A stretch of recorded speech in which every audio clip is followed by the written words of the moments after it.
3월 3일 수요일 하나님께서 주시는 말씀은 마태복음 19장 23절부터 30절까지입니다. 봉독을 합니다.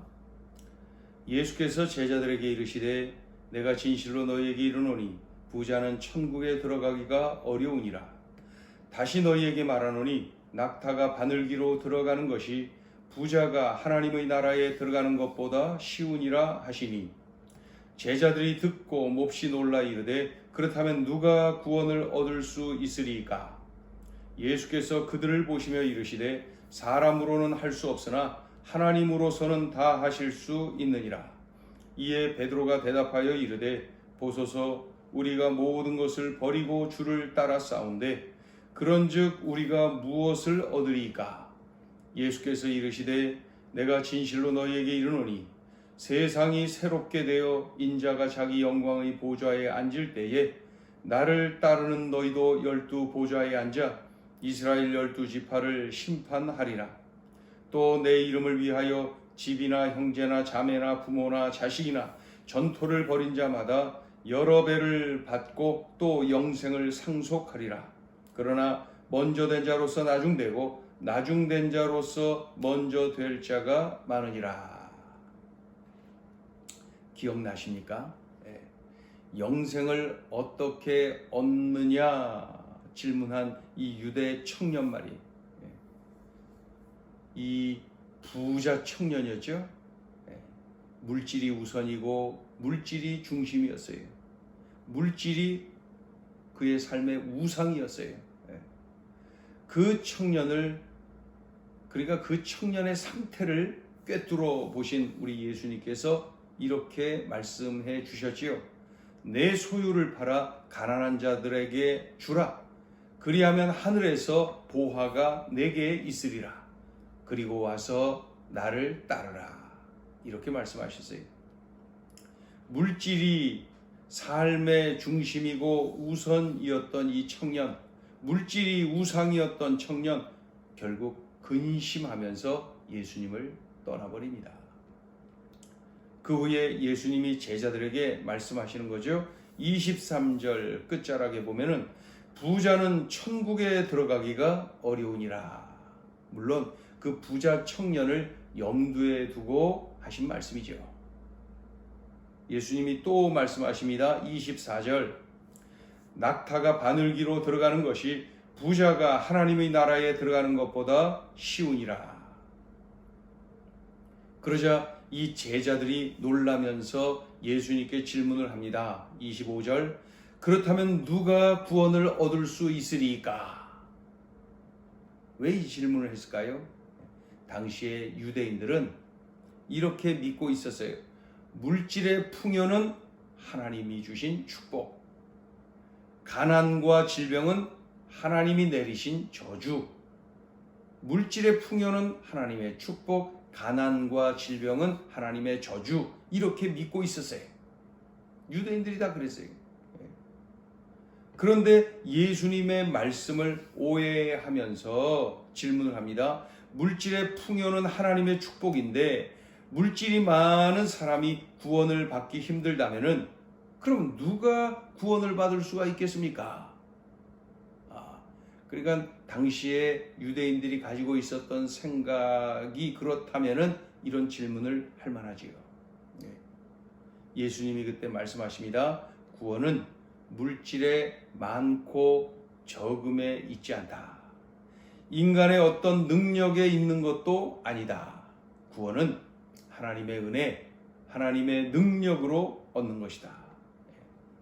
실제적으로 예수님은 부자 청년이 물질이 많아서 구원받지 못한다라고 말씀하신 적이 없어요.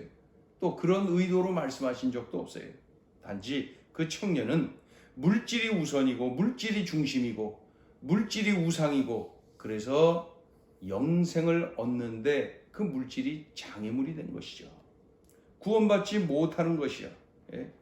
물질이 하나님의 나라를 위해서 하나님의 영광을 위해서 쓰여지잖아요. 또 하나님이 주신 사명을 위해서 쓰여지잖아요. 그러면 정말 귀한 도구가 됩니다. 물질은 도구요 수단이어야지 물질이 삶의 목적이 되면 안 됩니다. 우상이 되는 것이죠. 그것이 또 영생을 가로막는, 천국 가는 길을 가로막는 장애물이 되는 것입니다. 구원에 대한 확증을 얻기 위해서 그 자리에서 베드로가 예수님께 질문합니다. 27절, 보소서, 우리가 모든 것을 버리고 주를 따라 싸운데 그런즉 우리가 무엇을 얻으리이까? 그렇게 질문합니다. 그때 예수님이 답변을 하시지요. 28절, 29절에서 답변을 하십니다. 예수님이 장차 재림하실 때에 십자가 지시고 죽으시고 사흘 만에 부활하시고 그 후에 승천하시고, 그러나 그것이 끝이 아니라 다시 오신다는 거죠. 재림하실 때에, 그때는 이제 심판주로 오시는데, 우리 예수님이 재림하실 때에 사도들이 예수님과 함께 이 땅의 사람들을 심판하는 특권을 누리게 될 것이다. 구원받아 영생을 얻는 것은 물론이고 장차 재림 예수님과 함께 세상을 심판하는 그러한 특권을 누리게 될 것이다. 이렇게 말씀하시죠. 28절에. 또 29절을 보면은 이제 사도들에게만 한정되는 것이 아니라 모든 이들, 모든 구원받은 백성들에 대한 말씀이죠. 물론 예수님을 믿고 예수님을 위해서 자신이 가지고 있는 그 소유를 내려놓은 사람, 주님을 위해서, 주님의 나라를 위해서 자신이 가진 소유를 내려놓은 사람, 또 관계, 여기 부모, 자녀, 또 가족, 이러한 그 관계의 어려움을 겪는, 예수님 때문에 말이죠. 그런 사람들은 영생을 얻는 것은 물론이고 상급을 받는다. 그렇게 말씀을 합니다. 정리를 해보면은 예수님을 구주로 믿고 영접한 그 사실로 영생을 얻습니다. 즉 주님의 전적인 은혜로 얻는 거죠. 주님의 능력으로 얻는 것이죠. 구원은 그렇게 받는 거예요. 주님의 은혜요 능력입니다. 그러나 주님을 위하여, 주님의 나라를 위하여, 주님이 주신 사명을 위해서 자신이 가진 소유, 자신과 또 가족과 누구와의 관계에 어려움을 겪는다면은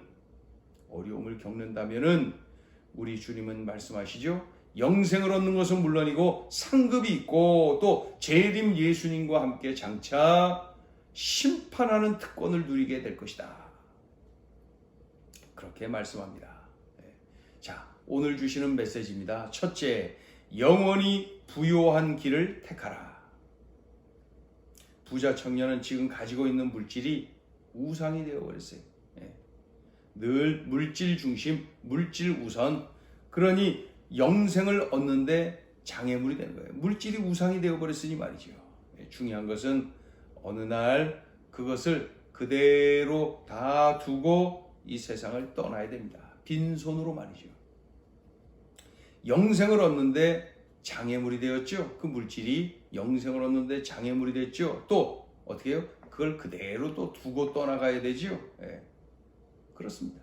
그러나 하나님의 나라를 위해서, 하나님이 주신 사명을 위해서, 또 하나님이 기뻐하시는 일에 나의 물질을 사용한다면, 그렇죠? 사용한다면, 드린다면, 내려놓는다면 영생을 얻는 것은 물론이고 상급을 받는다. 장차 재림 예수님과 함께 세상을 심판하는 특권을 누리게 될 것이다. 이렇게 말씀합니다. 그래서 우리는 이 땅에 사는 동안 천국에 쌓아야 됩니다. 이 땅에서 그저 움켜쥐고 있으면은 그거 그대로 두고 떠나가야 되죠. 그걸로 인하여 어려움 당할 수 있죠. 그러니 천국에 그것을 쌓아야 됩니다. 달리 표현하면 그것을 가지고 하나님의 나라를 위해서 사용할 줄 알아야 되고 하나님이 기뻐하시는 일에 사용할 줄 알아야 됩니다. 그것 미루다가 어느 날 벼랑간에 세상을 떠나갈 때에 그저 후회밖에 없지요. 그러니 천국에 쌓아야 됩니다. 물질도 쌓아야 되고 나의 재능도 쌓아야 되고 나의 참으로 삶의 좋은 것들, 주님을 위하여, 주님 나라를 위하여, 주님 주신 사명을 위하여 자꾸 그것을 사용하고 쌓는 거죠, 천국에. 그래서 나의 삶이 주님의 제자로서의 삶이어야 됩니다. 그것이 영원히 부요한 길이다. 잠시 이 땅에서 그 뭔가 좀 더 가지고 있다가 어느 날 부름받아 가는, 그러면서 후회하고 영생을 누리지 못하고 또 영생을 누렸다 하더라도 상급이 없고 그러한 삶이 아니라 정말로 영원히 부요한 것을 택할 줄 아는 그러한 우리들의 삶이어야 됩니다. 자, 둘째 주시는 메시지입니다. 둘째 주시는 메시지, 예수님을 믿는 믿음이 견고해야 된다. 영생을 얻는 길은 예수 그리스도를 생명의 구원자요 인생의 주님으로 영접해야 합니다. 예수님이 나의 생명의 구원자예요. 예수님이 내 인생의 주님이세요. 이 사실을 믿고 주님을 영접하는 거예요. 내가 영접하는 거예요. 그때의 영생을 얻게 되는 것이죠. 예수님을 믿는다는 것은 어떻게 이렇게 좀 이렇게 달리 표현하면 예수님 외에 다른 것은 믿지 않는 거예요. 그렇죠? 예수님을 믿어요. 예수님이 구원자임을 믿어요. 그러면은 예수 외에는 구원자가 없다는 사실을 믿는 거예요. 그렇죠? 예수님만이 내 인생의 주님이라는 사실을 믿는 거예요. 그 외에 다른 무엇인가가 주인이 되면 안 돼요. 주인이 될 수 없다고 믿는 거예요. 이게 바로 예수님을 믿는 거예요. 그런데 이 청년은, 이 부자 청년은 어떻게 했어요? 예수님을 그렇게 믿고 의지할 수 없었어요. 왜냐하면 예수님보다 더 의지하는 그 우상이 이미 되어버린 물질이 있었기 때문에 그렇습니다. 그 물질을 믿고 물질을 의지하고 물질 우선으로, 물질 중심으로 살고 있는 거예요. 나의 믿음을 점검해 봐야 되겠죠? 예수님을 믿는 믿음이 견고해야 된다. 예수님 우선, 예수님 먼저, 예수님 중심. 그래서 그 예수님을 향한 믿음이 견고해야 되는데, 자, 어떤 믿음이냐? 먼저는 예수님이 내 생명의 구원자예요. 이 사실을 믿고, 또한 예수님이 내 인생의 주인님이세요. 나를 주님의 피값으로 나를 사셨어요. 나는 주님의 것이에요. 이렇게 이 사실, 이것에 대한 견고한 믿음을 붙잡는 사람이 바로 예수님을 믿는 사람, 이 사람이 영생을 누리는 사람이죠. 그런데 동시에 우리가 하나 더 믿어야 됩니다. 하나 더 믿음이 있어야 됩니다. 그것은 이 땅에 사는 동안에 우리 주님을 전적으로 의지하고 우리 주님께 전적으로 맡기는 삶을 살아야 됩니다.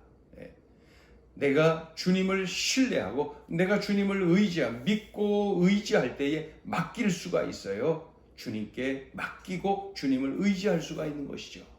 그때 우리 주님께서 내가 무슨 일을 만나든 주님을 의지하고 맡기고 매달릴 때에 참으로 그 전능하신 우리 주님께서 나를 손잡아 인도하시고 보호하시고 함께하시고 나를 통하여 영광 받으시고 내가 그러한 복된 삶을 누리도록 만드십니다. 예수님을 믿는 믿음이 견고해야 된다. 오늘 이 믿음을 이야기하시는 주님의 음성 정확하게 들어야 됩니다. 기도하겠습니다. 하나님, 부자 청년을 만나시더니 참으로 제자들을 향하여서 무엇보다도 중요한 믿음을 강조하고 계십니다. 오직 예수님을 믿고 의지하는 흔들림 없는 견고한 믿음의 용사들 되어야 되겠습니다. 그리하여서 영생을 얻는 것은 물론이고 상급을 받아 누리게 도와주시고 장차 재림 예수님과 함께 세상을 심판하는 특권을 누리게 하여 주시옵소서. 이 땅에서 잠시 편리함을 줄 뿐인 것들, 그 안락함을 줄 뿐인 것인데 잠시 잠깐인데 그런 것에 휘둘려서 그런 것을 우상으로 삼는 어리석음을 범치 말게 하시고 어느 환경에서나 전적으로 주님을 의지하며 주님께 맡기며 주님을 바라보며 믿음의 길을 걷는 견고한 믿음의 용사들이 다 되어지도록 은혜를 베풀어 주시옵소서. 주신 말씀을 붙잡고 이렇게 살게 하시고 바로 그 길을 걸어가게 하여 주옵소서. 예수님의 이름으로 기도 올리옵나이다. 아멘.